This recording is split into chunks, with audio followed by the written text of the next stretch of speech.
Good evening, ladies and gentlemen, and welcome to the British Academy on what is a momentous day in history. I'd like to introduce myself. I'm Alan Evans. I'm Chief Executive of the British Academy, and I'm sure that if my President, Professor Sir David Cannadine, the President of the Academy, were here, he would want to introduce this evening. He's teaching in Princeton, will be back next week. The British Academy is the National Academy for the Humanities and Social Sciences, and we believe profoundly in the importance and relevance of all the humanities and social sciences to understanding and articulating and analysing the issues and problems facing the world and the nation today.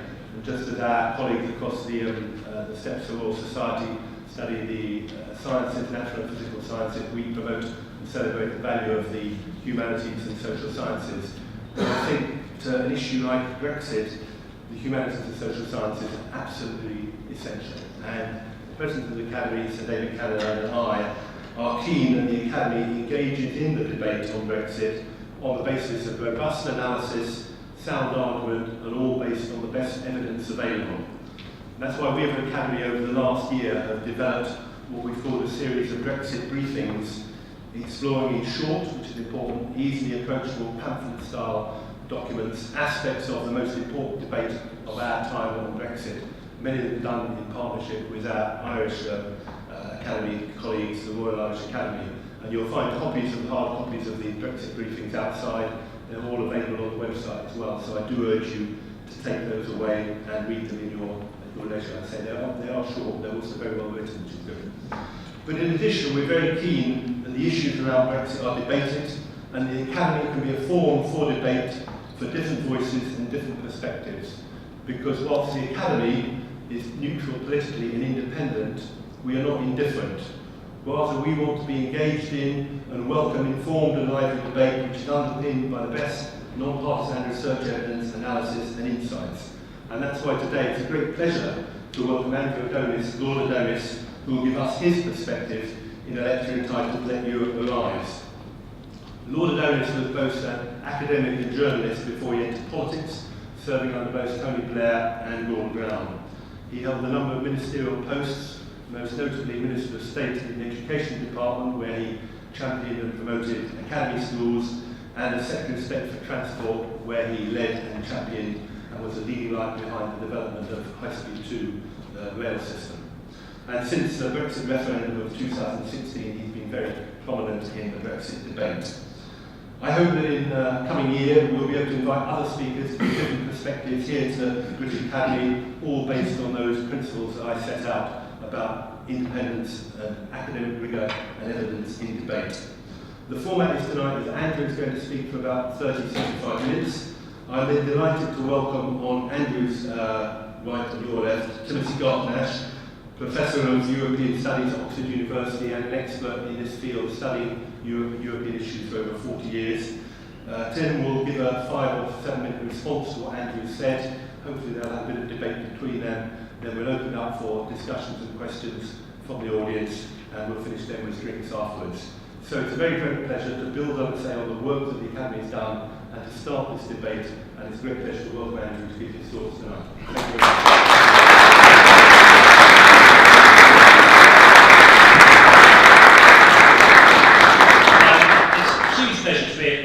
The British Academy this evening. Alan and I are old friends from government, but if that weren't enough to draw me here, this was Gladstone's house. And I had in my office the portrait of Gladstone wearing his robes as Chancellor of the Exchequer from when he lived here, which when the Foreign Press Association moved out 10 years ago now, something like that, they gave it to me on condition that, as they put it, as the then chair of the Foreign Press Association said to me, that you make good use of it. Well, the use I've made of it is it goes around with me in all my offices and offers me inspiration, which I think is pretty good use. But I also remember coming here, it's wonderful to see Charles Jenkins here, not so many friends this evening, and I came here for the launch of Roy Jenkins' great biography of Gladstone in the music room, Gladstone's music room, which is the other side of the hall where we're having drinks. And he played the Edison recording of Gladstone, because Gladstone's in his new technology. One of the very first Edison recordings was Gladstone, and it is amazing how northern his accent was. He really was a Liverpudlian who came to London. But can I just, in opening, make it clear that if drafted, I will not stand.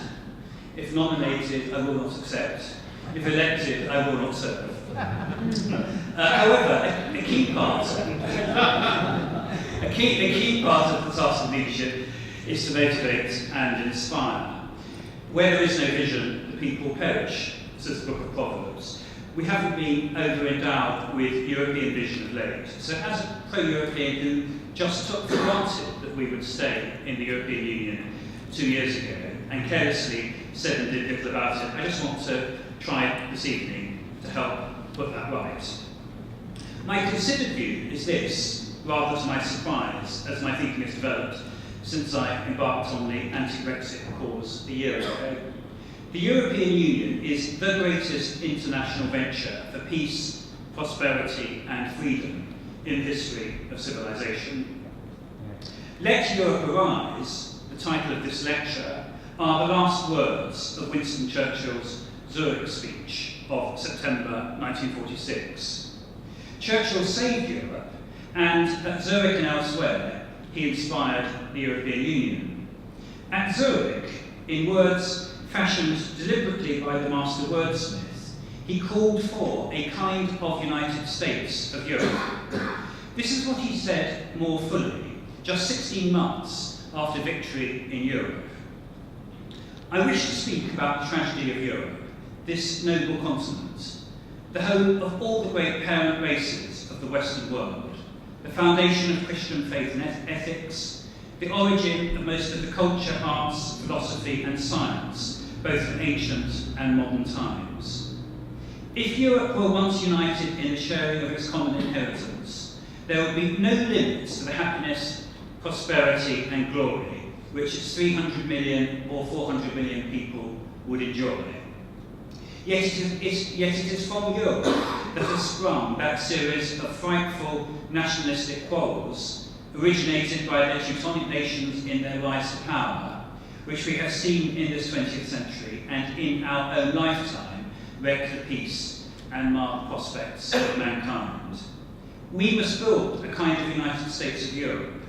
In this way only will hundreds of millions of toilers be able to regain the simple joys and hopes which make life worth living. I must give you warning, time may be short. If we are to form a United States of Europe, or whatever name it may take, we must begin now. The salvation of the common people of every race and every land from war and servitude must be established on solid foundations. Therefore, I say to you, let Europe arise.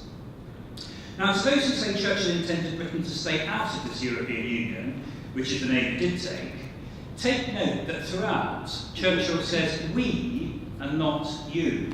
We must build a United States of Europe. If we are to form a United States of Europe, we must begin now. Churchill's riff on the tragedy of Europe is also faultless. Since Europe took recognisable shape in the tribes and then nations succeeding the Roman Empire on this continent, it has never, before the European Union and its sister defence organisation, NATO, enjoyed 70 continuous years of peace, as has been the case within the entire territory of the EU for its entire life, even as it has expanded dramatically. In preparing this lecture, I assembled a list of Europe's wars and conflicts. Let me just take the 11th and the 18th centuries, respectively, which of course are just 30 and 7 generations ago.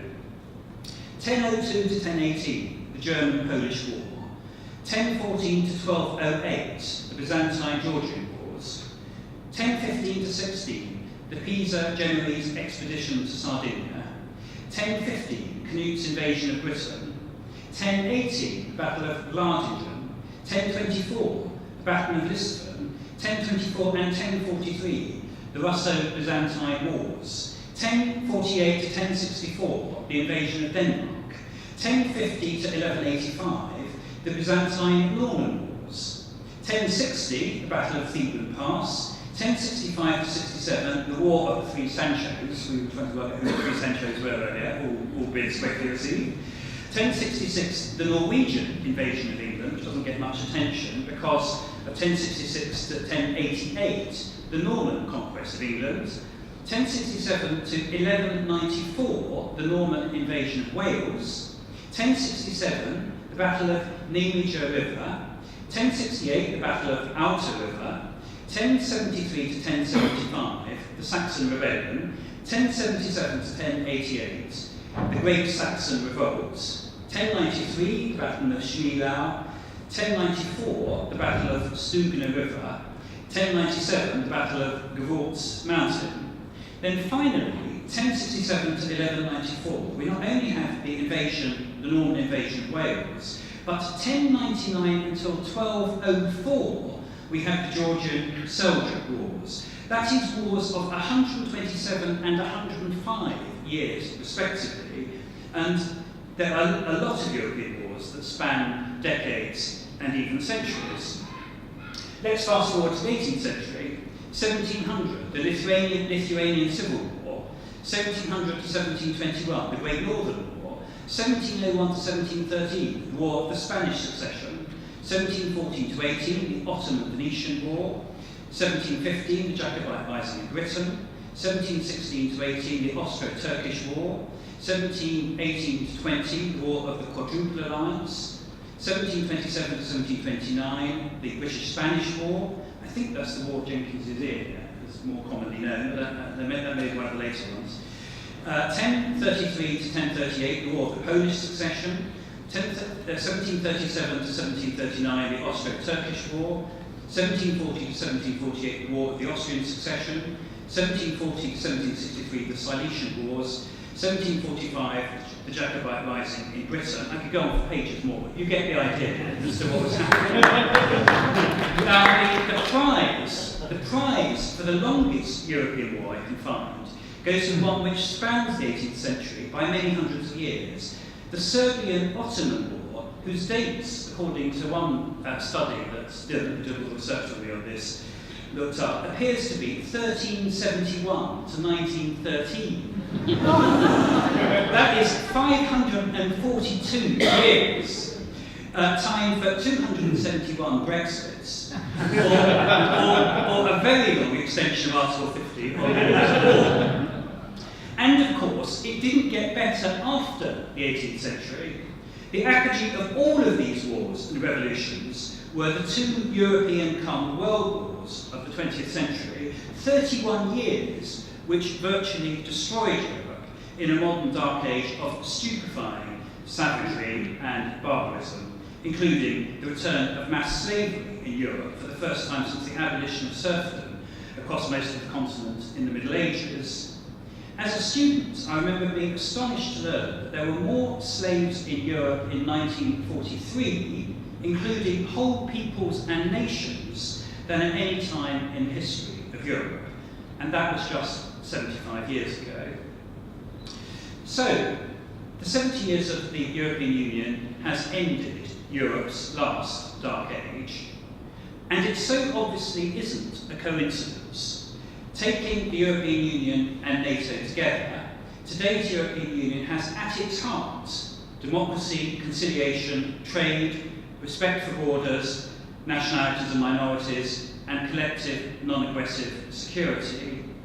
The EU is the greatest international force of civilization because it is so successful as an engine of peace, prosperity, and freedom. Now, I want here to provoke my good friend Timothy Garton-Ash, who is responding to me afterwards, into a dialogue. Tim has done more to explain and extol Europe than anyone in Britain. His book, The Uses of Adversity, on the struggle for liberation and democracy in communist Poland, had me in tears as a 26-year-old when I first read it. But Tim is quite down on the European Union. He puts it thus: to adopt Churchill's famous remark about democracy, this is the worst possible Europe, apart from all the other Europes that have been tried from time to time. Now, I want respectfully to counter this grudging view of the European Union. If the European Union is weak, where in the world today, or in history, is there an international union as strong or stronger in the pursuit of peace, prosperity and freedom. Certainly not the United Nations, certainly not the Greek, Roman, American or British empires, measured by the peace, prosperity and freedom of the generality of people that they governed.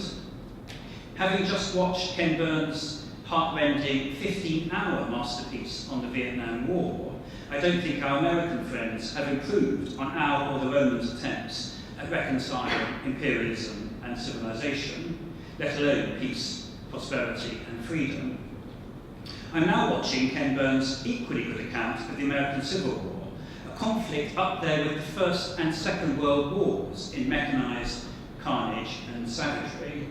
It is striking how our American friends have combined fervent belief in the manifest destiny of their union as a beacon of liberty with the reality that it spent its first century half slave, half free, its second century coming to terms with its savage civil war, and much of its history colonising others, with corrupting effects on itself and devastating effects on those it colonised, similar to our own experience of imperialism. In an earlier life, I was an academic historian at Tim's University. By far, my biggest controversy that I got engaged in came quite unexpectedly when 23 years ago I reviewed for the Financial Times David Herbert Donald's Life of Abraham Lincoln. I quite admire Lincoln, but I made what I thought was the unexceptional point that the American Civil War, as a military conflict, was started by Lincoln himself in order to regain a South which had already seceded by arguably constitutional means. And I was surprised that this issue wasn't even mentioned, let alone discussed, by David Herbert Donald.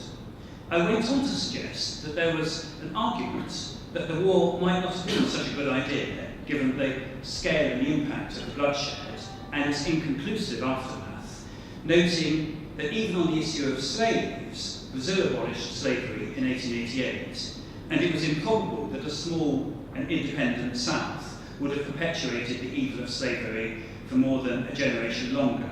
And if it abolished slavery of its own volition, the end result might even have been better. The United States might, even then, have been literally reformed. My point was that for all his brilliance as a historian, David Herbert Donald, like virtually all Americans, did not even discuss these issues. But after publishing this review, the heavens opened. My correspondence with Americans became as emotional as many of the tweets I now receive from Brexiteers.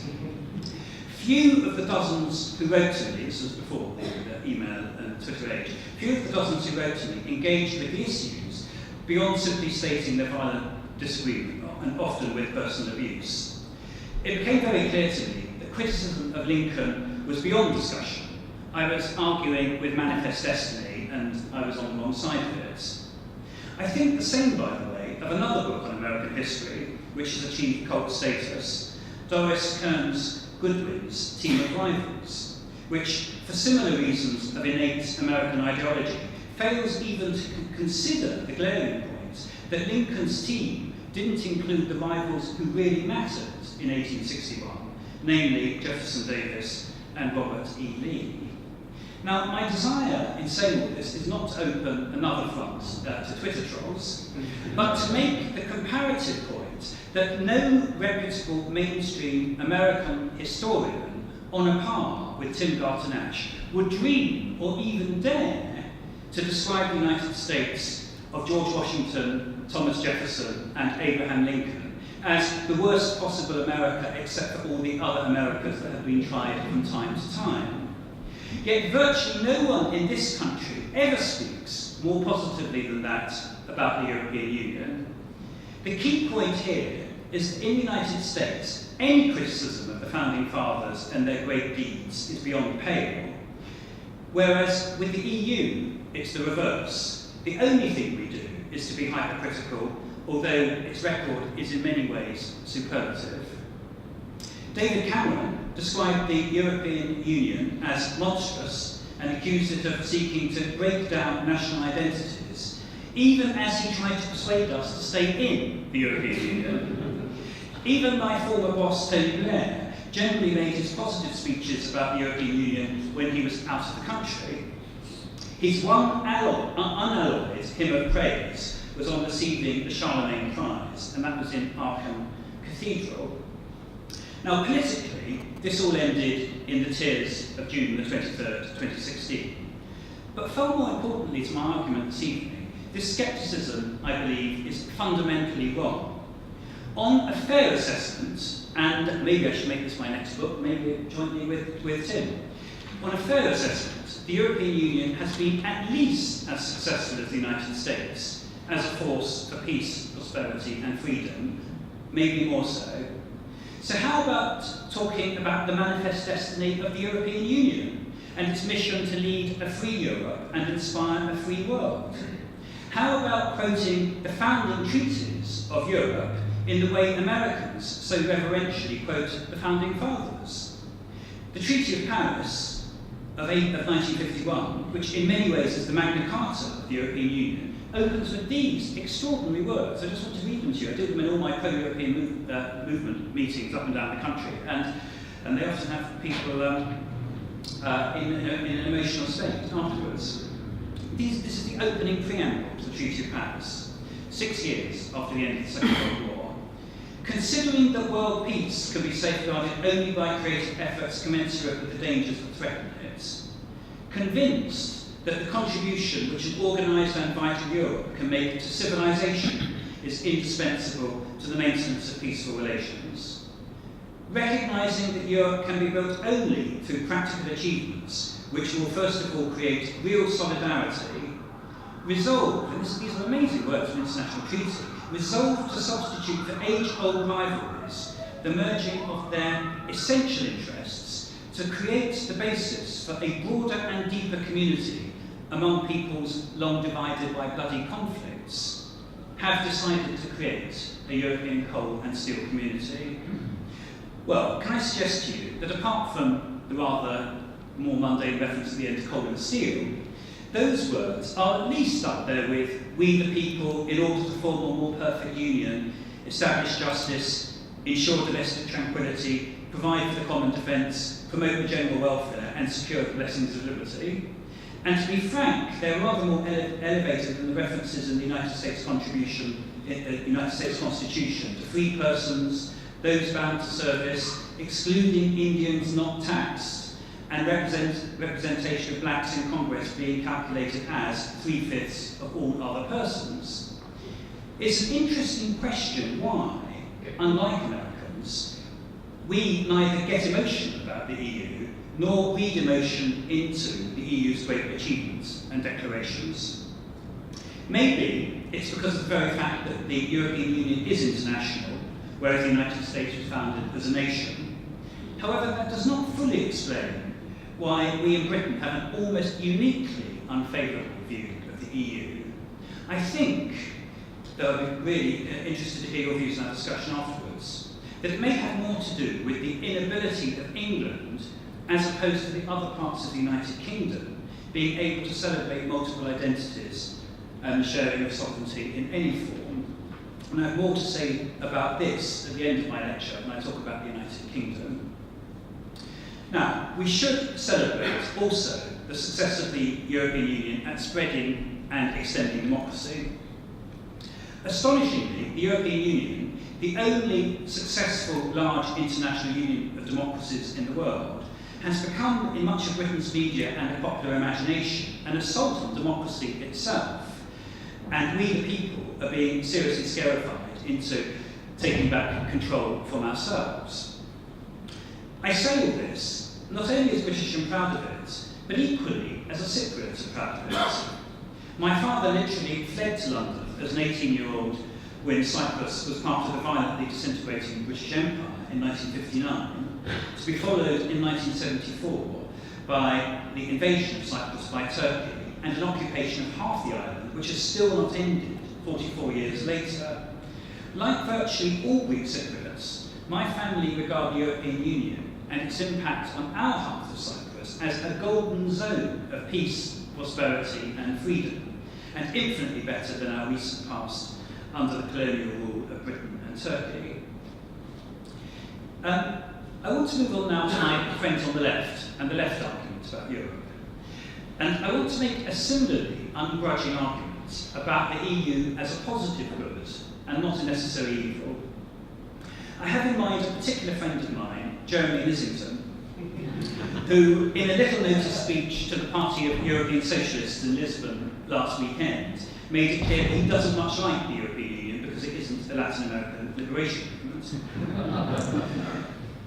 Quasi-violent revolutionary thought, of course, has a long tradition on the European left. Marxism, syndicalism, anarchism, the list goes on.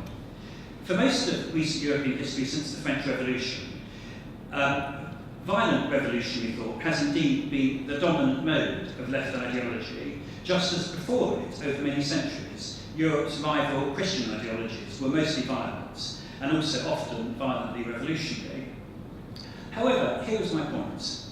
The goals of the socialist idealists of the 19th and 20th centuries, many of them followers of the Germanic Londoner Karl Marx, who is now a near neighbour of Jonas in Highgate, have to a remarkable extent been achieved or are being struggled for in and by the European Union. Recall that the First International was formed in 1864 as a congress of German, Italian, French and British workers in solidarity with Polish workers who were rising against Russian imperialism. Today, Poland is free and European, and one Donald Tusk, an ex-Solidarity trade union leader who helped bring down the Soviet Empire, is president of the European Council. The Second International dissolved at the outbreak of the First World War in 1914, when the hopes of European socialists, including Keir Hardie here in Britain, were dashed that the German and French working classes would strike in unity instead of joining armies to fight one another. After that event, the cataclysmic outbreak of the First World War, arguments for socialism in one country, which had previously been rejected by most leaders of the Second International, as they had previously been rejected by Marx himself, took over, courtesy of one Vladimir Lenin. My Marxist friends, and I do have some, might reflect that the later division between Stalin and Trotsky was based on Stalin's continued belief in socialism in one country, while Trotsky maintained that Russia could sustain itself in the vanguard only if other European countries were pushed to follow rapidly. Now, fast forward from the Second International to the 1980s, and Jacques Delors, as President of the European Commission, proclaimed social Europe, which indeed became the trigger for Margaret Thatcher's Bruges speech of 1988, 30 years ago this year, which was essentially her declaration of war on the European Union for its new socialist tendencies under Jacques Delors. The EU, one might argue a bit provocatively, is properly conceived of as the Fourth International, and rather more successful than the first thing put together in actually advancing the cause of working people. Astonishingly, Jeremy's speech in Lisbon last week did not even mention the European Union's social chapter or environmental agenda, achievements in letter and spirit as great as the customs union and the single market. The philosophy that underpins this Fourth International of the European Union is essentially an extension of the social market and social democratic ideas of Ludwig Erhard and the Bad Godesberg SPD Congress of 1959, which underpins the extraordinary renaissance of Germany under Christian and social democratic rule from Adenauer to Merkel, and which is now also the governing philosophy of the European Union. The workers of Europe don't any longer need to unite in revolution to lose their chains. They have united in their European Union, and it broadly works. It needs to work better, of course, but meanwhile, here in Britain, we're going in the other direction. Brexit is a political project of the right, by the right, and for the right, and mostly far right, and it was inaugurated by Margaret Thatcher. So let's be clear that the EU does work, and that it's not collapsing anytime soon, whatever Britain does with Brexit. Since its creation, the European Union has constantly been beset with naysayers questioning its viability and solidarity, as of course with the United States. for its first century and longer. Every time the European Union faces a crisis, it is heading for the rocks. Every time it embarks on a new project, it's a step too far. Every time it plans the next project, it is pie in the sky. Except that the pies in the sky are now mostly facts on the ground, including, crucially, the euro, and the ultimate will to navigate the slings and arrows of outrageous fortune is there and has won through. Consider the Greek crisis, easily the most serious European Union crisis of the last decade, devastating for the idea of the EU as a union of prosperity, and widely thought to be the death knell for the euro, at least in its current form. Let me quote the philosopher of Brexit, Dominic Cummings. The euro is a nightmare. The EU is failing, unemployment is a disaster, their debts and pensions are a disaster. As the euro crisis hits, millions saw Greece in chaos, even flames for month after month. This undermined confidence in the EU as a modern successful force. It's so bad even Germany is in trouble now because of the euro, and not even Germany can afford to sort this out. Except that none of that turned out to be true. To keep it factual, yes, the Greek economy suffered very badly. Pacification, the complete wipeout of a governing party, took place, though as events in Committee Room 14 showed, leaving the EU had much the same effect on a governing party. But Greek democracy is intact, with Alexis Tsipras now a mainstream left leader. Greece never sought to leave either the euro or the EU. Germany isn't in any greater trouble than it's ever been in. And as of the 20th of August, the Greek 3-year, €62 billion emergency loan programme has in fact concluded. So can I make a revolutionary suggestion this evening? Instead of seeing the euro as under trial, or even the worst currency union except all the others which have been tried from time to time, could we pronounce the euro as here to stay and as a long-term success for Europe as a whole? Now, in making the case for championing the success and strengths of the EU, I'm not in any way complacent. The challenges facing the EU are innumerable, and like all human institutions, it needs vast improvement. I could devote the rest of my lecture to these themes, including a plan for EU reform, including my absolutely brilliant schemes for HS3 to HS99, tackling the European refugee crisis, my plan for expelling Viktor Orban's authoritarian Hungary from the EU, pour encourager les autres, and for creating, because I love inventing constitutions and writing them, and I've written about 30 different schemes to reform the House of Lords, and none will ever come to anything. But I also have a plan for creating a new European Senate, bringing together leading members of the EU's 28 parliaments to strengthen European democracy and solidarity and deal with this democratic deficit, which is a big problem in EU. But I'm not going to, you'll be pleased to hear, inflict any of these plans on you this evening, because I wanted the remainder of my lecture to reinforce the argument that Europe works. We should say it openly, and we should be in, not out, and not half in, but fully in. And I want to say first more about why the European Union has been so successful. The EU's particular genius, it seems to me, is in one key respect remarkably similar to that of the United States.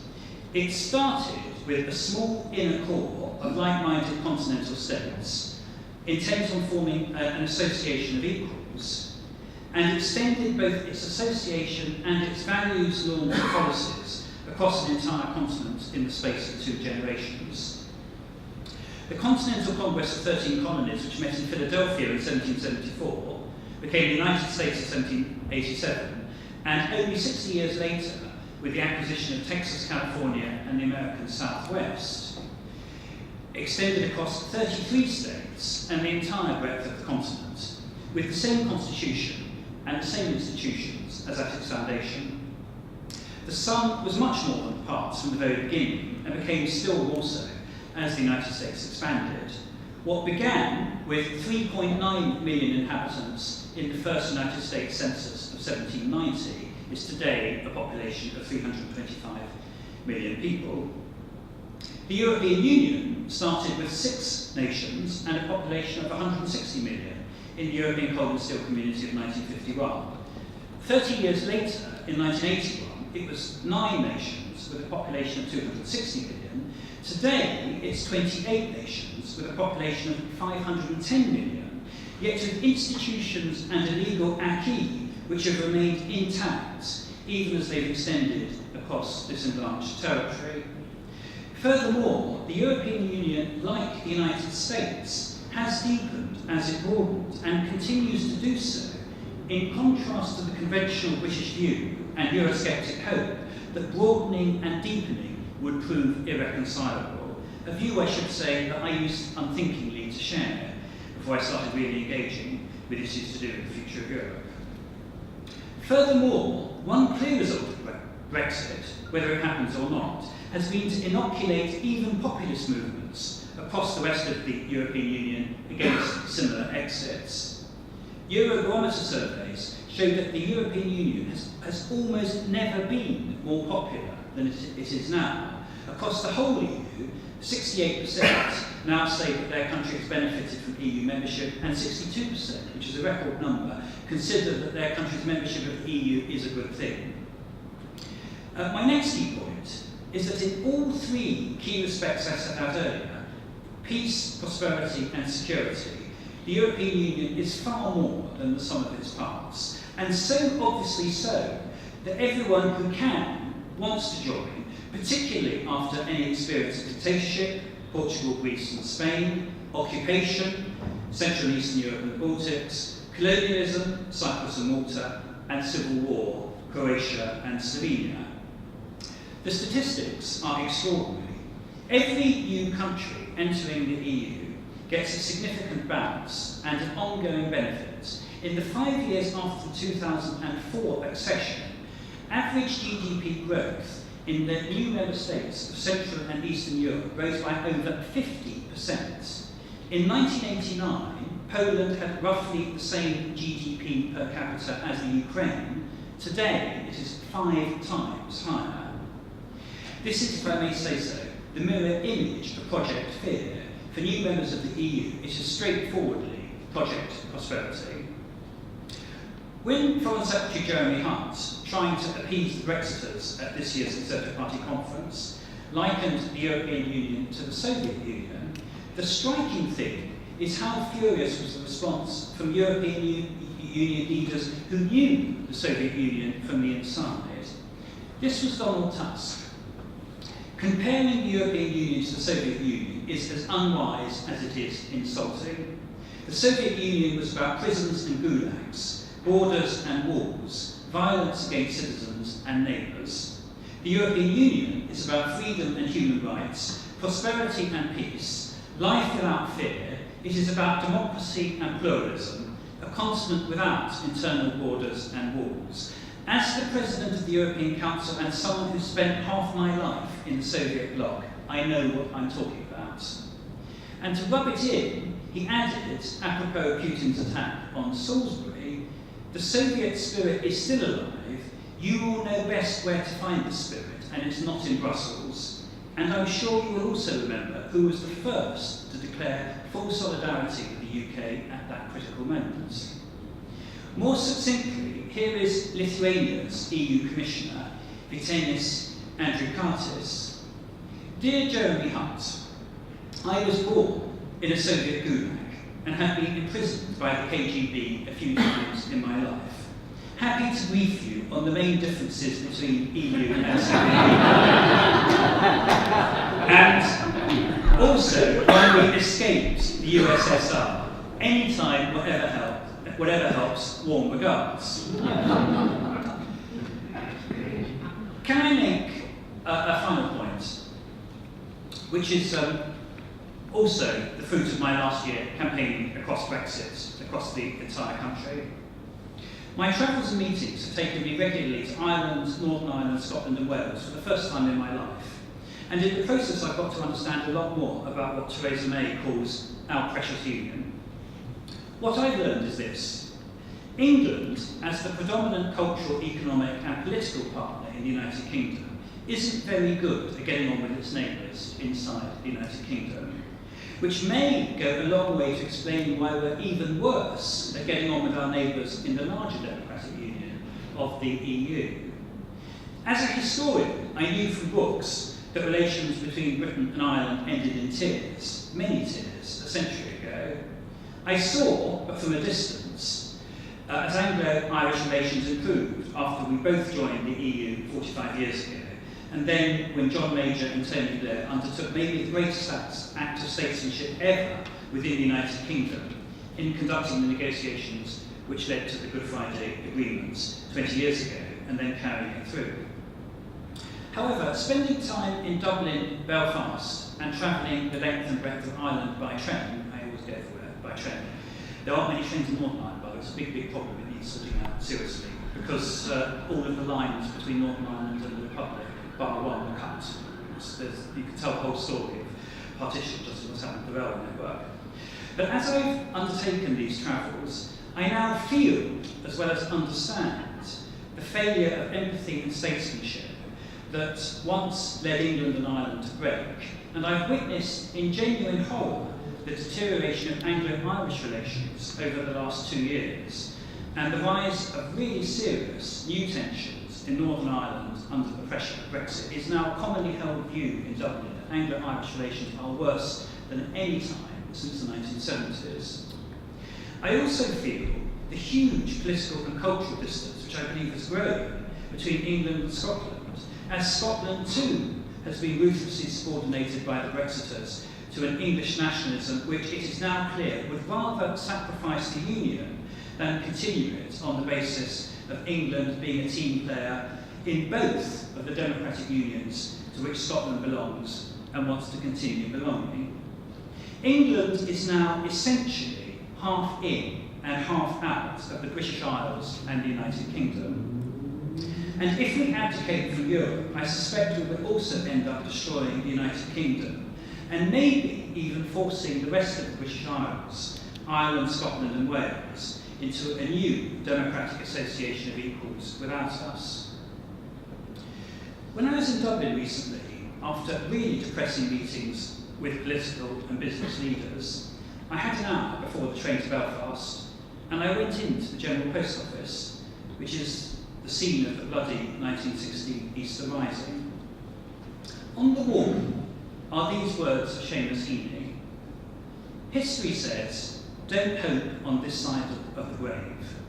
But then, once in a lifetime, the longed-for tidal wave of justice can rise up, and hope and history rhyme. Today, we have a once-in-a-lifetime moment to hope that we might just possibly do the right thing for our country. Thank you very much.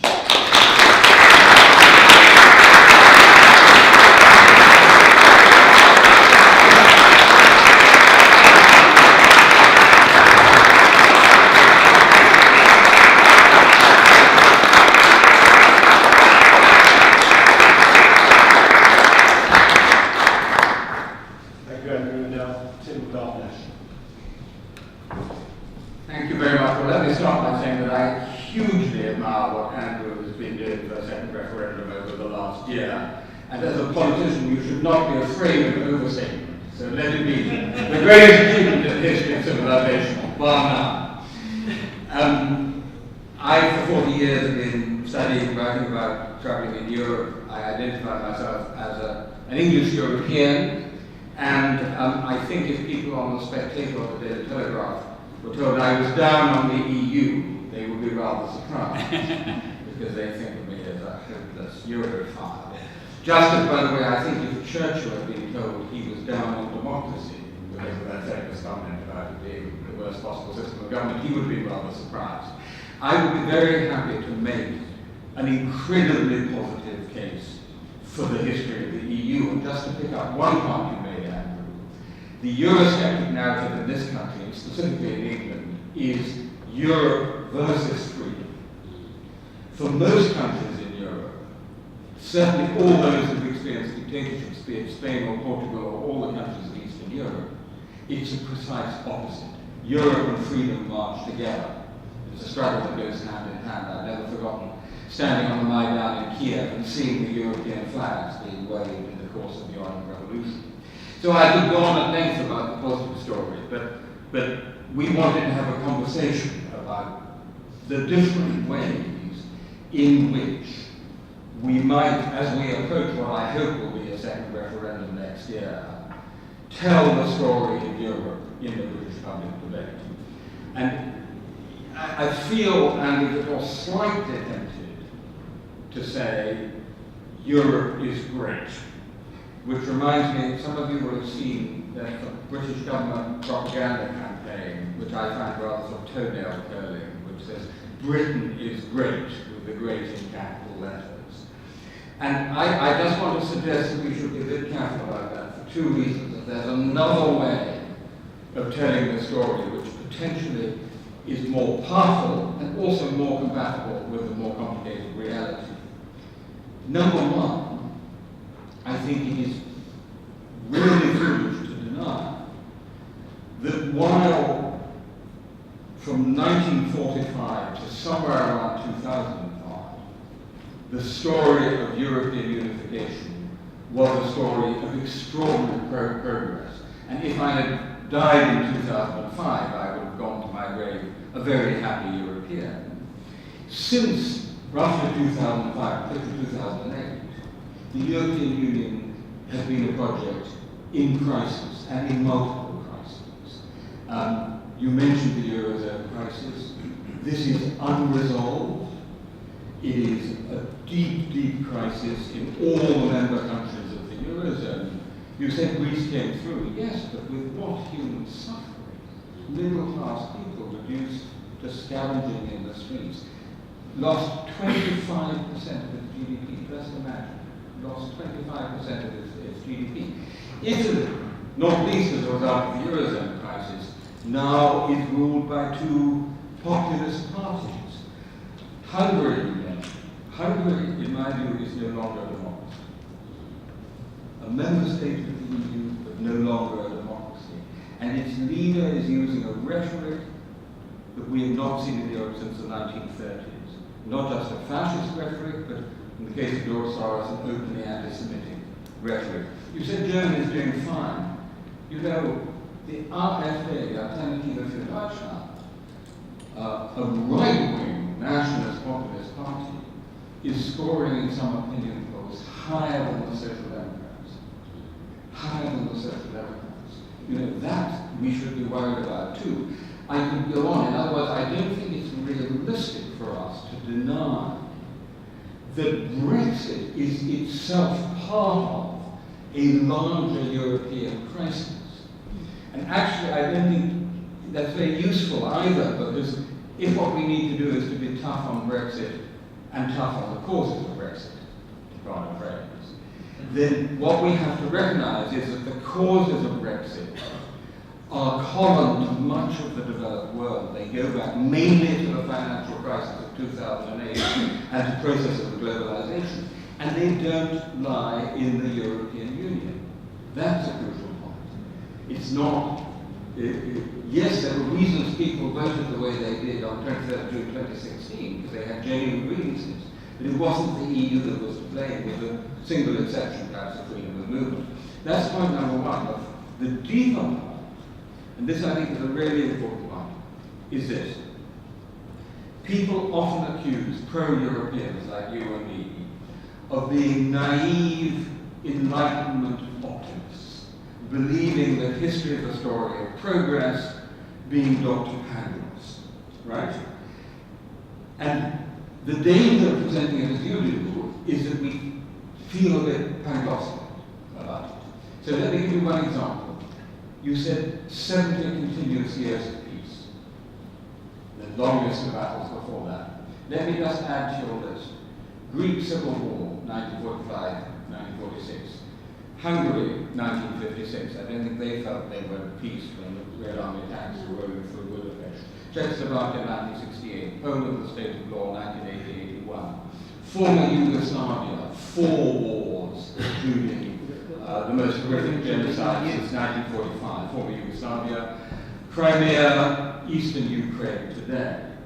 Now, Andrew and I have had this conversation, so he very, very subtly slipped into his text the following statement. He said, he made this qualification, and he said, as has been the case within the entire territory of the EU for its entire life. Well, just a small, forgive me for being pedantic, but the EU hasn't existed for 70 years. It's only existed for 61 years. And strictly speaking, there were only 6 countries who've had those 61 years. So, you know, it's a difficult claim to make. But my point is this: if you recognize that the record of war and genocide and civil conflict did not stop suddenly in 1945, that Europe has an inherent tendency constantly to lapse back into violence, like a relapsing alcoholic, it actually strengthens the case for the EU, not weakens it. Because where you're absolutely right is that it's only where you have all these structures of international cooperation, including the EU, that by making jaw rather than war, you can avoid falling back into these conflicts. And in my view, that actually is a more skeptical, in the positive sense, a more realistic, pessimistic, if you like, making the case for the European Union. It's without it, without all these forms of cooperation, Europe tends to slump back into its bad old ways, and that also makes the case, which we also have to make, why the EU needs Britain. Because Britain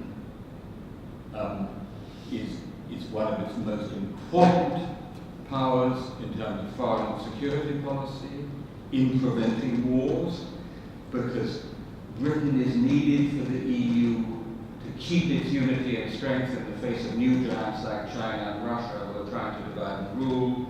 Because Britain is needed to make the case for reform inside the European Union, which is badly needed. And by the way, because if we get out, it's not as if the rest of the EU is cheerfully going to go on doing very well indeed. That is actually, it's the Eurosceptics, the Brexiteers, who are the Panglossians, who believe that Europe will be absolutely fine and we can just be parasitic just next to it. That's not the case. Europe itself will feel the disintegrative impact of Brexit, and we sooner or later in our history will be dragged back in, as we have been in every other European crisis in our history. So that's what I wanted to say, while agreeing with a huge amount of what Andrew said, but just to open up the conversation about how we, as we go into the second referendum, which I hope we will get, tell a positive story about Europe. And I think there's a more skeptical and positive sense, pessimistic and realistic way to tell it, which might even reach the English.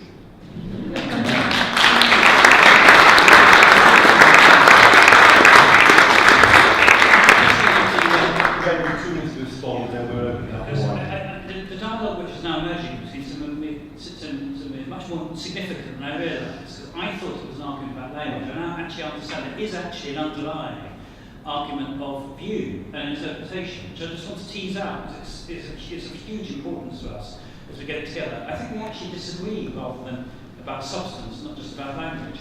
I was very clear in the arguments of the lecture. It wasn't a qualification, it's a central part of the argument, that the peace, democracy, freedom and prosperity is within the territory of the European Union as it has expanded, which is true. All of the territory of the European Union as it's expanded has indeed been a zone of peace, prosperity and democracy, and it has held firm.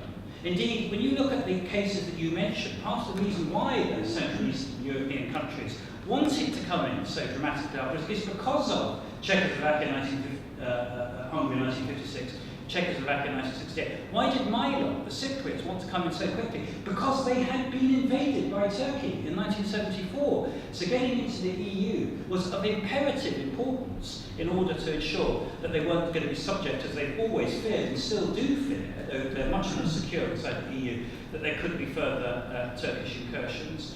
On the point about the 70 years, it is 70 years if you go back to the European Cold and Steel Community, which I take to be the beginning of the EU, and the Council of Europe, which started before, which was the original 6. But if you think about it, those original 6 were the area after the territory after the war where people most feared there would be another conflagration. Indeed, if you actually read the bits I didn't quote because they're outdated, the bit of the Zurich speech which is most remarkable is the whole. It's about a third of the speech where Churchill seeks to justify the project of rapprochement and peace between France and Germany against those who say it is impossible because of the experience of the last century. So on the history, if I respectfully say so, I think that Tim didn't fully understand the argument that I was making. However, the point I want to get to for the discussion is I do actually disagree with Tim, and he and I should have a further exchange, maybe in the pages of the Guardian. It's really interesting about whether the right tactic is to present the history and the achievements of the EU in a sceptical, these are his words, sceptical and pessimistic frame, or in an optimistic and successful frame. It is my contention, which I still stand on and want to push out, that the big mistake is that we have presented the EU in a sceptical and pessimistic way, where what we should have done was to present it in an optimistic and successful way, in the way that Americans present their own country, even while accepting that it has massive challenges, that it hasn't succeeded at all that it's done, that there is still much pain and suffering across the EU, and we have big challenges. So what I think is, can I be provocative on end, because I want to keep this thing going, is I think that Tim is part of the old way of thinking about the EU, which is to see it as a project on the brink of collapse, which has been precarious, and which we have to be sceptical and pessimistic about, because otherwise we won't be credible. What we have got to do is to change the weather and actually start to make an argument for having the EU seen as successful and optimistic. And we need to do so for 2 reasons. Firstly, because it's right. If the argument of my lecture is anything, it's that it's fundamentally correct. It's correct about peace, it's correct about democracy, it's correct about prosperity.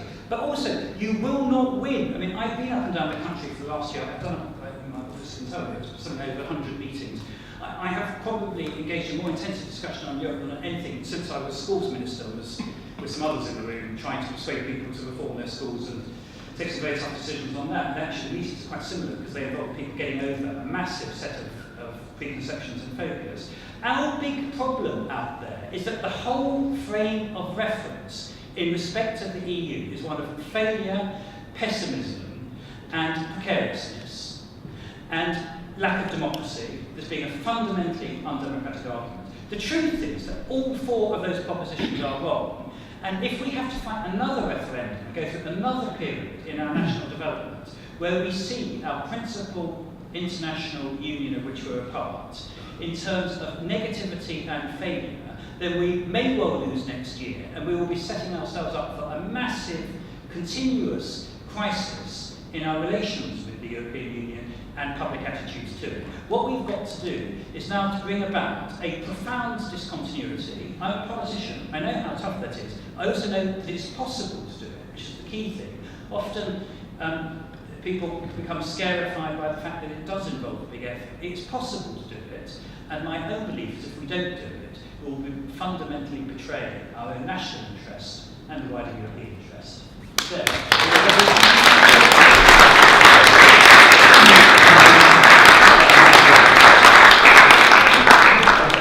give Tim 30 seconds. Starting off with 30 seconds, and then we'll get some questions for you. I need a little bit more than that. Partly this is the difference between the intellectual and the politician. I think you slightly misunderstood my argument. I'm intellectually pessimistic about Europe, not about the EU. Right? So the point is, Europe has this tendency, like a relapsing alcoholic constantly relapses away, so we need the EU to prevent that. But be careful. If you went to Greece and said the EU guarantees you prosperity, you would be laughed out of the room. If you went to Budapest and told young people in Budapest that the EU is guaranteeing freedom when it has spectacularly failed to guarantee freedom in Hungary, you would be laughed out of the room. So mine is the pessimism of the intellect, but the optimism of the will. I think that reconciles our view. I think. As for the campaign, I'm sure that the basic tone has to be optimistic about the EU, but I think there is a way of telling a slightly more nuanced and sceptical story about European history, which is compatible with that, at least in the pages of The Guardian. Well, you did that well under 2 minutes. Let's take a few comments that are from the room. I'll try and get some quick comments. Can you please say who you are, and please try and keep the comments or questions quick. I've got, immediately there are 4 hands over there. Let's take, well actually there's 5 hands there, so let's take the comments there if they can be quick. Just hand the microphone around there, starting with Steve. Nick Rainsford, slightly more on Tim's side than Andrew's. Not because I am not highly supportive of what Andrew is saying, because I do think we could be ridiculed if we don't accept that there are democratic problems in relation to Brussels. And it's Brussels more than the individual member states that is the Hungary issue, which Tim was rightly highlighted, and that is a very real problem. Brussels has not been very good at handling it so far. But there's a much wider issue of disconnect, disbelief, and a feeling that it's alien, it's over there, people don't know who their members of the European Parliament are.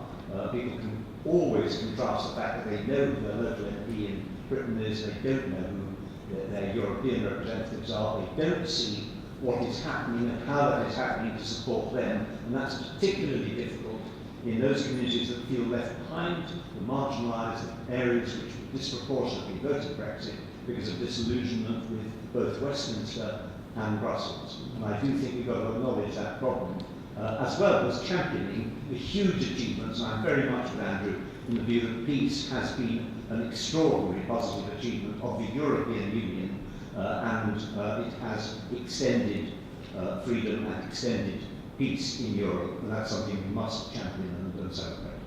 Thank you. And well, next to you, behind you as well. Yeah, so Andrew, I'm glad you touched upon the way the European Union is underestimated. I noticed though, unlike your colleague Caroline Lucas, you didn't actually touch upon the role of the European Parliament, which she notes has been grossly underestimated. She notes herself as an MEP, and she tried to get media outlets like the BBC to make more of the things that they had done. They weren't interested in making it more, making their achievements more well known. And that's been reflected surely in the poor turnout in our country for European Parliament elections. I think if and when we get referendums on the final deal, we do need to make people more aware of that. I hope you would agree. And hopefully they'd be seen as the establishment. But if it were your decision right now to name the 5 best achievements of the European Parliament, which ones would you single out? Just take the question there, then I'll get a response to the panel. So Brussels and European Parliament. My name's Dick Rogers from Birmingham. I went to your talk with Adonis in Birmingham about 10 weeks ago, something like that. And I was very stirred by what you said, that Leave won the referendum because they cared more about leaving than remaining people cared about remaining. You said something like that. It's a challenge. And so whatever's been done up to now has not yet been enough to win the argument. I've got a car, it's a rather old car. Where should I go? What should be the tactics actually to engage, to listen, but also to win people to the idea that the European Union? Should I go to Middlesbrough? Should I go to Keynsham, where Jacob Rees-Mogg is the MP? What have you thought about what further tactics? Mr. Bray with his flag behind the BBC, on College Green, he's really working hard on it. I'm not quite sure that's always seen positively, but I want to, if there's an opportunity to work on it, I want to go at it full tilt. What should I do? Do you want to take those, Andrew? And we'll take them back. Interesting and significant question. What's been the biggest achievement of the European Parliament? Of course, it does a huge amount of work day in, day out, improving European legislation, and you can go through a whole list of things in consumer rights, in competition law, and all that. What's the biggest thing that people have noticed outside, I think, was a path-breaking moment? It was when it dismissed the entire Santerre Commission. Remember the quasi-corruption scandal that's spread across Brussels, which links actually directly to Nick's point, which is that because the big test of any democratic political organisation is, can somebody boost out? You know, as Churchill said, does the government own the people or the people own the government? That's the fundamental question. And if it's the government that owns the people, it's not democratic. If the people own the government, it's democratic.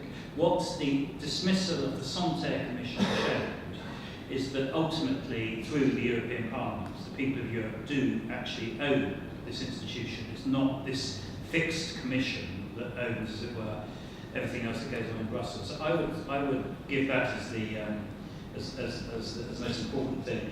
Linking directly to Nick's point there about Brussels, can I, as it were, push back a bit? I don't actually think that Brussels is particularly undemocratic, bureaucratic or bad. I think it's been painted that way by the British media, and we've accepted it, and 30 years of the Daily Mail and the Sun and all of that has allowed that view to gain hold. Now, it's true that all bureaucracy is a bureaucracy. I mean, you know, if the question on the ballot paper in Gateshead, Middlesbrough and Birkenhead, where I've spoken recently, was, do you want a fundamental change in your relationship with Westminster?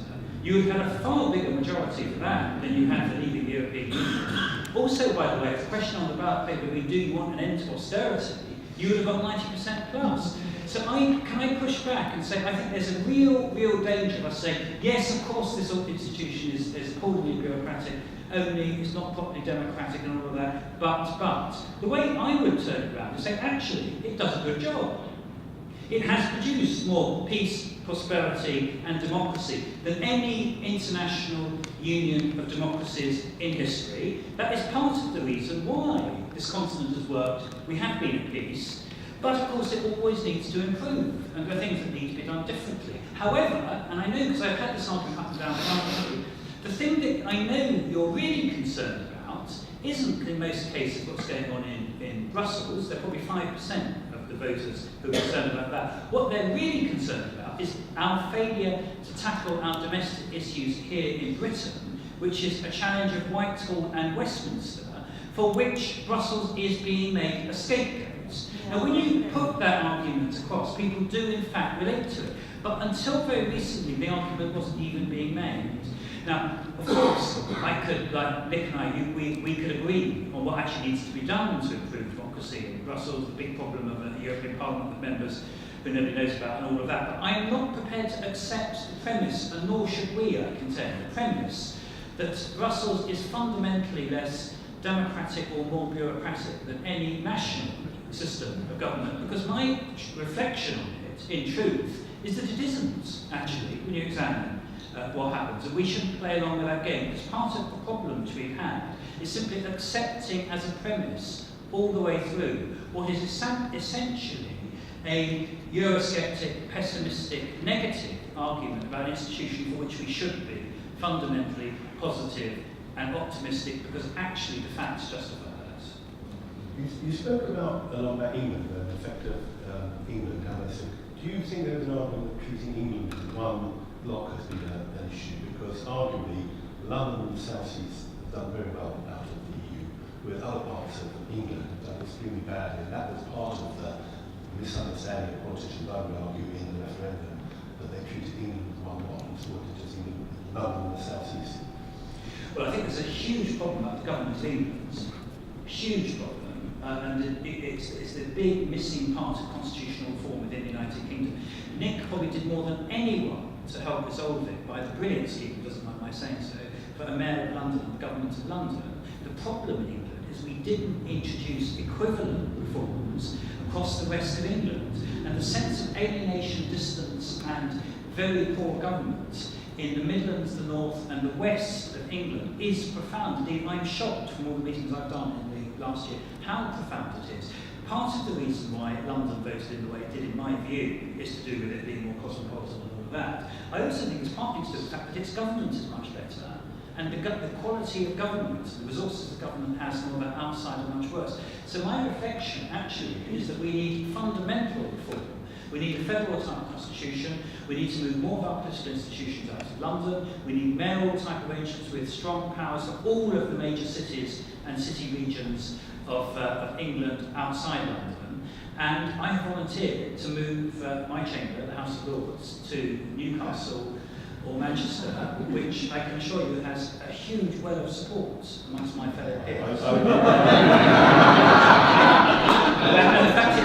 the fact it has so much support tells you so much about the problems of government in London. And just a fact for you, 55% of the members of the House of Lords give their residential address as in London and the South East.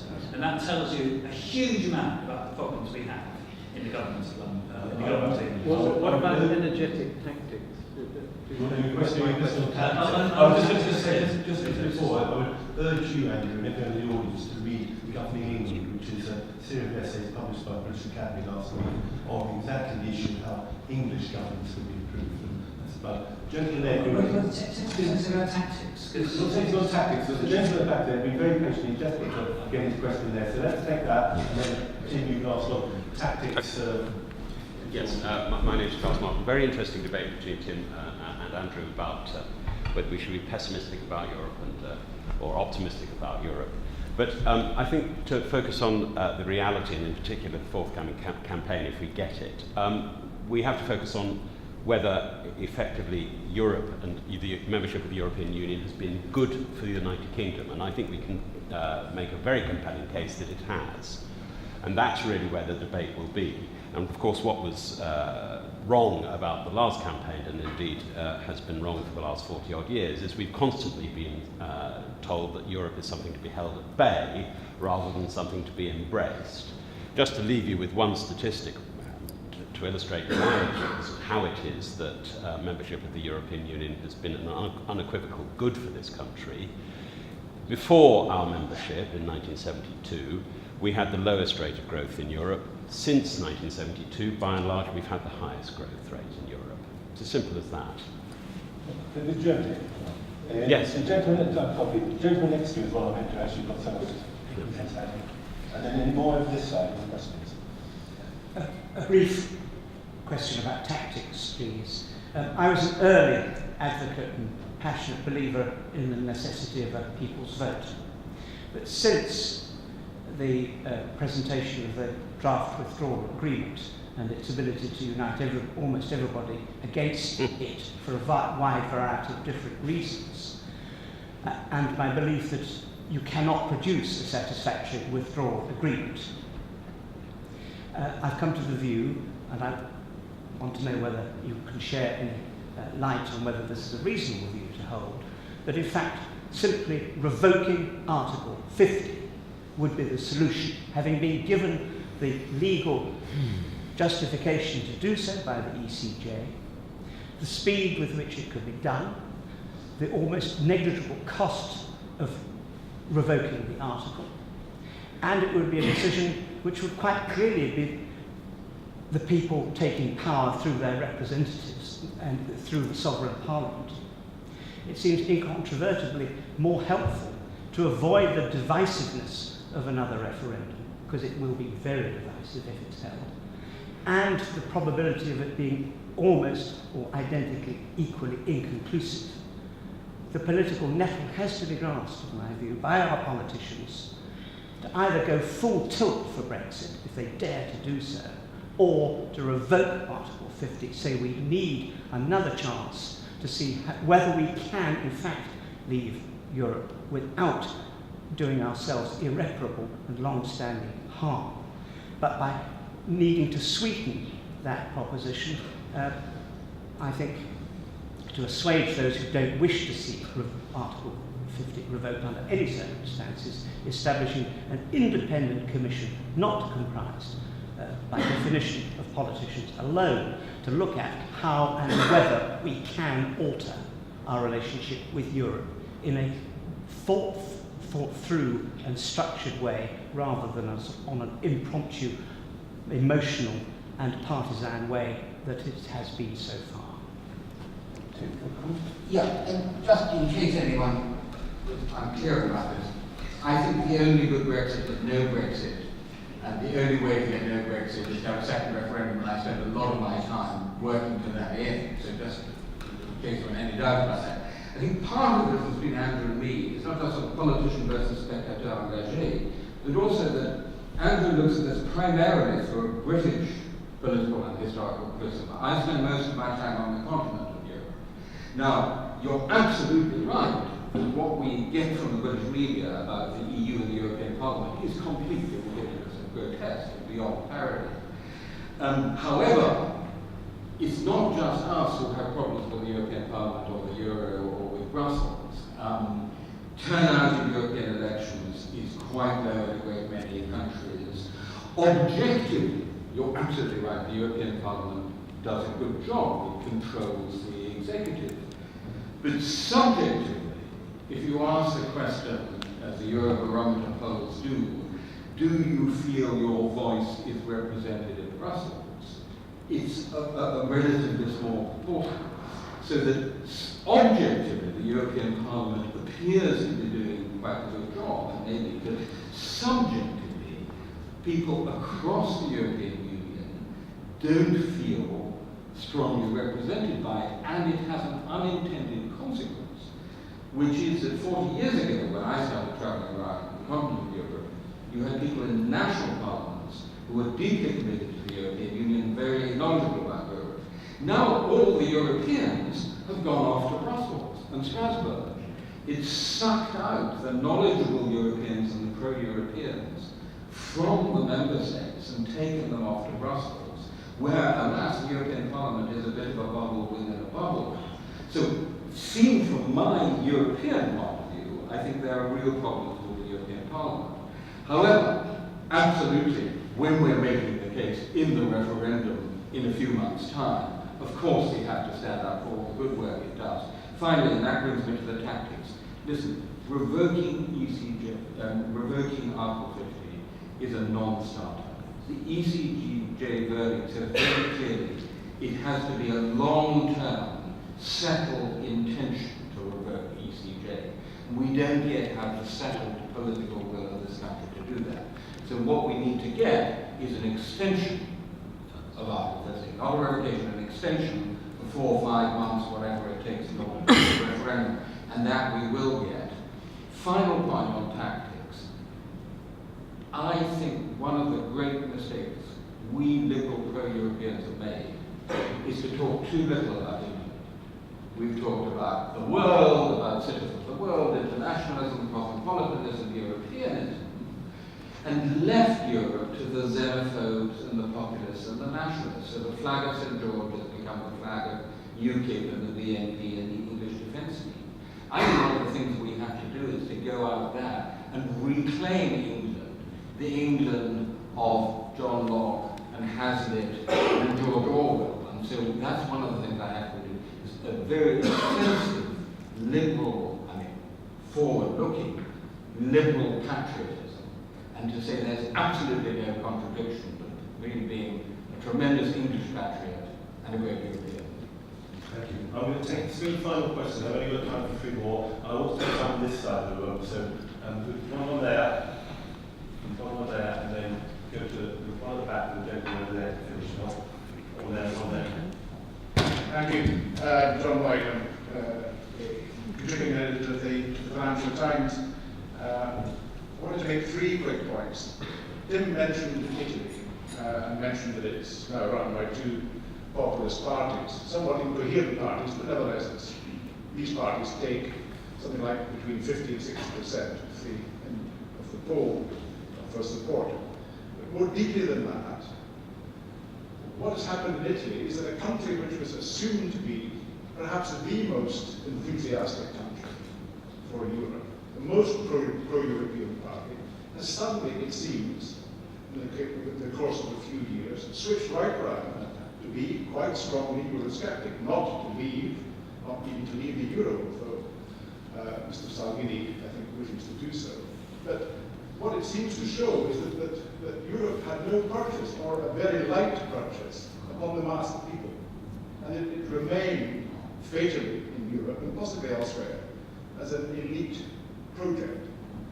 Secondly, neither Andrew nor Tim mentioned that the great champion, the man who has carried the burden, considerable burden, of trying to bring Europe together, has been President Macron.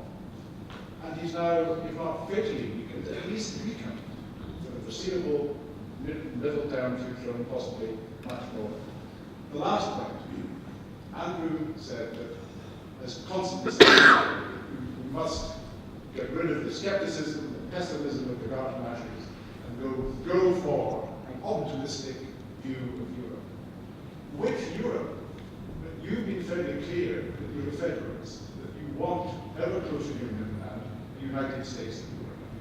It seems to me that the lack of clarity that the Remainers, of whom I was one, to say what kind of Europe they wished, has contributed to Tim mentioned it, that the Remainers didn't have a project, or at least not one that they were prepared to give.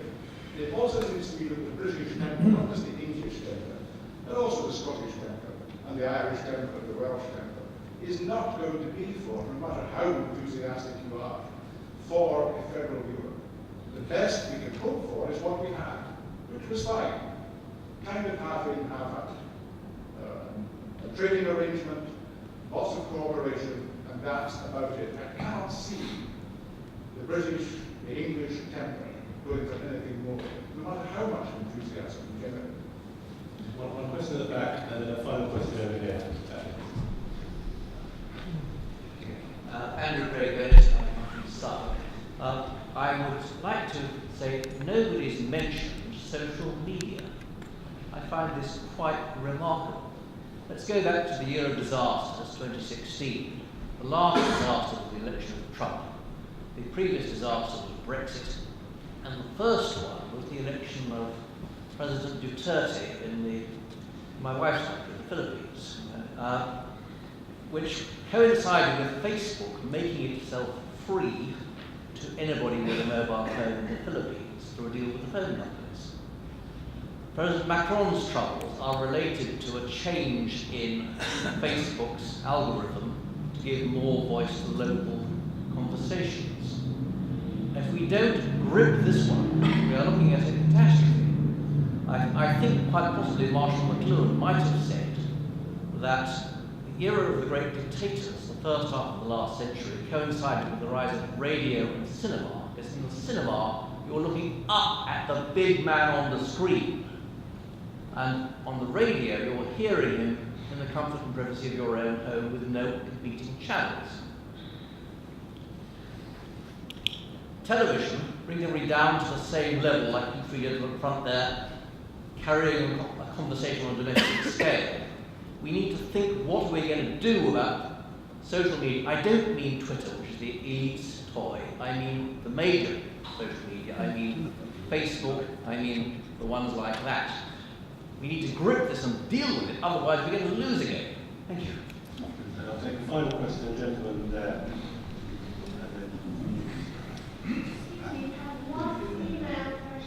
Well, I'll take yours, but I'm looking desperately for your female hands, I'm going to assure you. But if your hands are like this, but I'm going to find one there. Quite right. You're the first one right now. Anthony Carey, now rather embarrassed to have been chosen. I just want to make a comment on democracy. I disagree with Nick Rainsford that we should be defensive about European democracy. I think Europe is extremely democratic. And when people say it's undemocratic, you ask them what they would like to change. They tend to talk about things like election of the Commission, which would be the last thing they would want, because it would create a sort of federal Europe that they absolutely don't believe in. And I think that raises the central point about the type of democracy. The reason that people don't feel represented in the European Parliament is it's not a representative chamber in that sense. It is a revising chamber, doing a very good job at that. But the focus of democracy is still the national parliaments, which are then meeting in the Council, which is in co-decision with the European Parliament. And we shouldn't be embarrassed about that. That meets your point about national identity within the European Union. That Europe is a hybrid federal confederal project. It should remain a hybrid project in my view, not become a fully federal project. And you've got to keep the sense that people's essential democratic rights within the European Union are met through their national parliaments, through the Council, through the European Council and so on. Which is not to say the European Parliament doesn't play an extremely important role, but it's a role as a revising chamber, not a representative chamber. Thank you. We'll take this as a final question. Apologies. I'm desperately looking for Okay, well, 2 points. First of all, there's a point of Levison. That's really important, how not implementing Levison fully has resulted in a very right-wing press, apart from the Guardian and the Independent. And how on earth has the Telegraph and the Sun and the Mail managed to get away with the lies and the abuse that they have? And I'm thinking about these are the enemies of the people. It's absolutely outrageous. That's the first thing. And the second thing, I totally agree with what Andrew has said. I've taught for 42 years, and for 20 of those excluded boys. And I know how really important it is to be positive. And of course they do things wrong, sometimes bad things happen, but you can really turn people's minds round by being positive. I can absolutely guarantee that. Okay, how can I say that?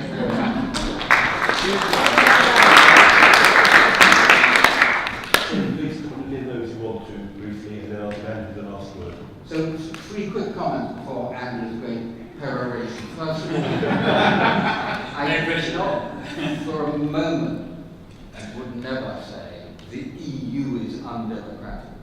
I said there are some problems with the European Parliament and the subjective feeling of representation and the hollowing out of national needs.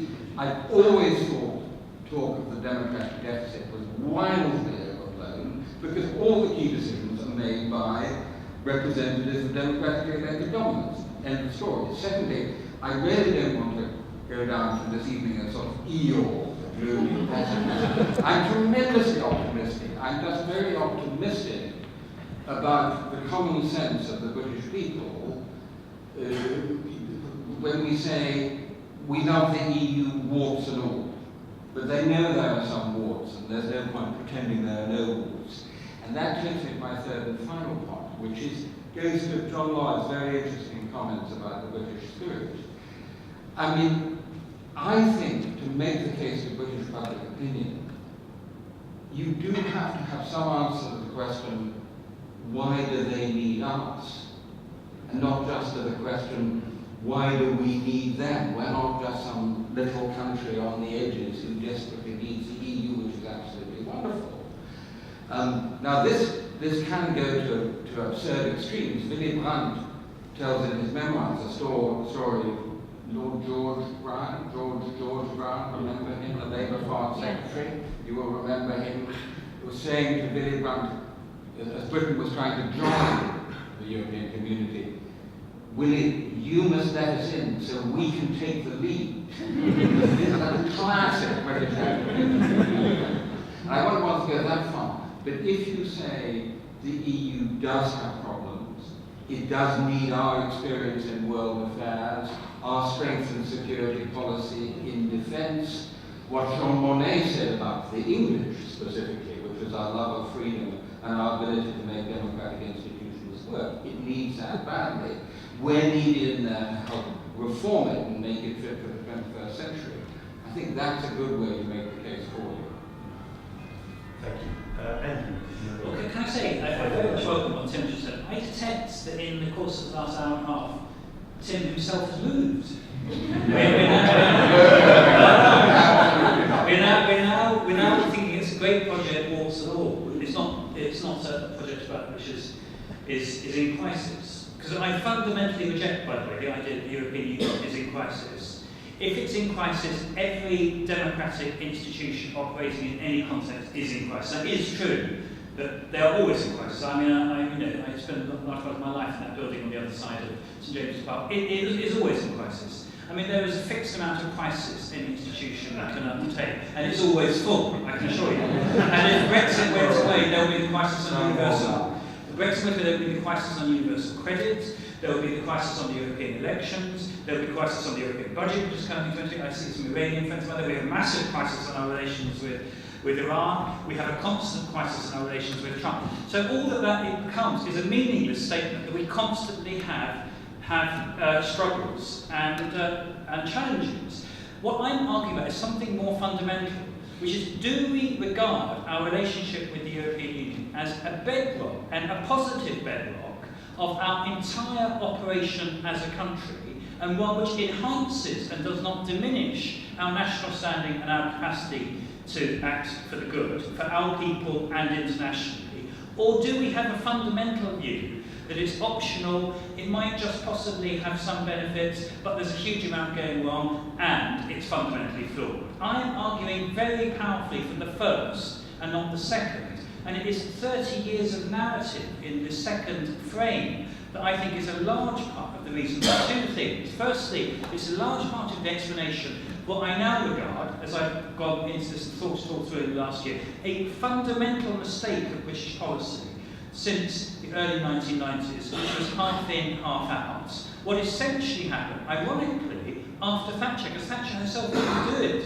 Thatcher's modus operandi all the time was always to be in the room. She argued ferociously about what should happen in the room, and she wanted to get her result. But she never adopted an opt-out mentality at all. On the contrary, she took the lead in the single market. She did the Single European Act. Her big argument with Delors wasn't about wanting to be out. If you actually read Bruce's speech, she wanted to be in. It was about what Europe actually did, and what she wanted to be was in control of the agenda. The fundamental mistake, as I look back on it, was actually begun with the best of intentions by John Major at Maastricht, when we made our objective of policy to be able to opt out of the next European project, and then pronounced it to be a major success when we had succeeded in opting out. Now, like all things in life, if you do it in moderation, it may be a good thing, but we then became addicted to the policy of opt-out. Our approach to everything after Maastricht, from then right up until now, has been, whenever a European project is proposed, what should we, with our brilliant Foreign Office and diplomatic capacity, seek to do? To opt out as a matter of principle. The social chapter, Schengen, whatever the latest reforms to the Euro and the Eurozone and all of that, whether they affect us or not are, and you can go down the list. And indeed, actually, in the brilliant essay which Ivan Rogers did in a series of lectures which Will Hutton, I'm glad he's come in at the back, hosted at Hertford College, Oxford, he described what Cameron was doing before he even went for the Euro referendum in 2013, which was 3 solid years of perpetual arguments with our European friends, wanting to be able to opt out of everything, including rewinding a lot of the regulation of the city in order to give us a comparative advantage of being out. And indeed, the more I understand what's happened in the last 30 years, the more I realise what a big mistake it is. So, to give you a concrete example which goes to the heart of the problems we face at the moment, immigration. Immigration, huge issue 2 years ago, a large part of the reason why we got 52% of the votes going against us in the referendum. And I had played along to the view that you probably share too, that part of the problem was that we didn't do the transitional controls, we had too much, and we should seek to renegotiate it. And indeed, my former boss, Tony, who I of course hold in huge regard, and I very, very rarely in public disagree with him, his argument is that we need another opt-out, essentially, which I instinctively felt I really got into these issues 6 months ago. Because I've got so in tune, as everyone else has to, attuned to this idea that the best British position is to be able to stay in the club, to opt out of everything it does. I thought, well, maybe what we should do is to do successfully what Cameron failed to do, which is get some kind of modified opt-out out of freedom of movement. I thought that myself, actually.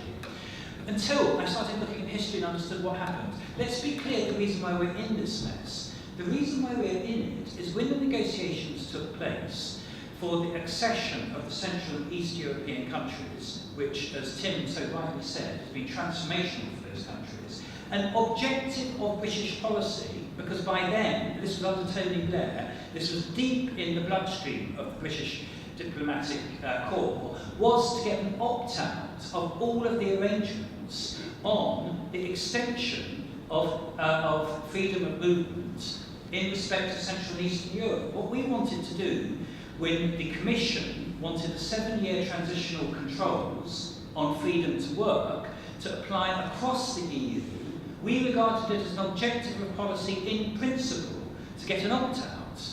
Now, do you understand where that led? We regarded it as a huge success. I remember having a conversation with Tony Blair. It was a huge success. We got the opt-out. We were not going to be in this straitjacket of being obliged to have the phased extension of the right to work for Central and East Europeans over 7 years. We then regarded it as even greater triumph when we exercised the opt-out. Why? Because we were then going to get all of the rest migration from Central and East Europe, we were going to get it in advance and all of that. Do you know what my reflection is and experience? Because it's that led to 1.5 billion, to the fact that we became the prime magnet for Central and East European migration because there was nowhere else to go, which then fueled UKIP, which led to this huge surge of anti-immigrant feeling and problems we've now got.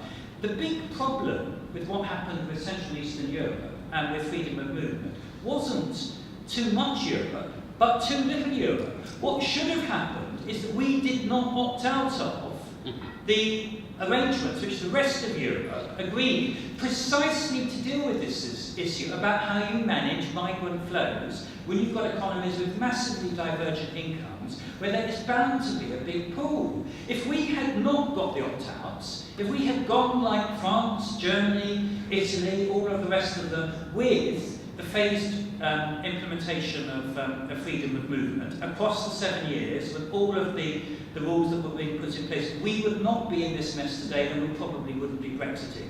Why did we do the opt-out? Because it had become so deeply part of our psyche that everything that Europe does, we should opt out, that we simply did it as a matter of course. And we are still talking that language today about everything that goes on. Which leads me to my final point, which is the peroration. On Italy, let's be clear, Salvini is deeply worried. You know, Mussolini tweets on Mussolini's birthday and things like that. You know, what is it? Better to be a lion for a day than a lamb for 1,000 years. Many enemies, much glory. I mean, it is very worrying what's going on there. But Salvini does not want to leave the euro. He's actually said that in terms. He knows he said it in terms. I know that this is the point. The point is, what's he actually doing? Always look at what people do. What's he doing? He does not want to leave the euro. He does not want to leave the European Union. What he is trying to do is to jolt the EU and to forge some quite unsavory relations, including with Orban and others, to get a much more authoritarian EU in his own image. What is the right thing for Britain to be doing? We should absolutely be in there to see that a liberal democratic Europe is what flourishes over the next 20, 30 years, and not a more extreme version. But then, to go to this final point about this federal Europe, if you're looking at this in some political science conceptual terms, what the gentleman there in the middle says is correct. It has some of the elements of federation, some of the elements of confederation. Actually, if you're doing a political science exam question, you could make a very good argument for it being a confederation and a very good argument for it being a federation. The truth is, it's sui generis. Like the United States, like every major federation and union of nations that's ever developed in history, it's very hard to pigeonhole because it has so many characteristics which are unique, and it's in a process of constant evolution. But it is clearly a union. It's clearly a union, and it has federal and confederal elements. What is it we should be saying, though, which was John's challenge? What is it we should be saying we want to do? Very, very simple, my answer to that. It is to stay in it, not to be out of it, and to regard as our objective of national policy, which we share with our European allies, that we deal with our big, fundamental, transnational issues together through the machinery of the European Union, and that we lead together, not us having any superiority over the French, the Germans and the Italians, but we do it together, and that our default is to act together, not to act apart. That is basically what France and Germany have done vis-à-vis each other since the establishment of the European Union. It's why they have been in the vanguard. It's why this project and this union has been such a success. And what is it that we need to sell to the British people? I do not think it's a hard thing to sell. It's that we're better together than apart. This is a basically successful organisation. It needs all that we can bring, but we also need all that they can bring. And young people really understand that, because as they keep saying to me in meetings, when I do it up and down the country, we do not want to be shut up on a small island with Jacob Rees-Mogg, Boris Johnson, and Nigel Farage. And if we make that argument, and we do it on the basis of being positive and optimistic, and not that we're going to go through another phase of opt-out and when we don't get what we want, or just as a matter of psychological thinking, we should be only half in to this organisation. If we can overcome that, so we adopt the same attitude that we adopt at our school, our golf club, our tennis club, whatever else it is we're a part of, we're in, we argue from the inside, we're Brits, so we argue strongly, but we also go with the thing that's decided and we obey the law, then I think we have a bright future.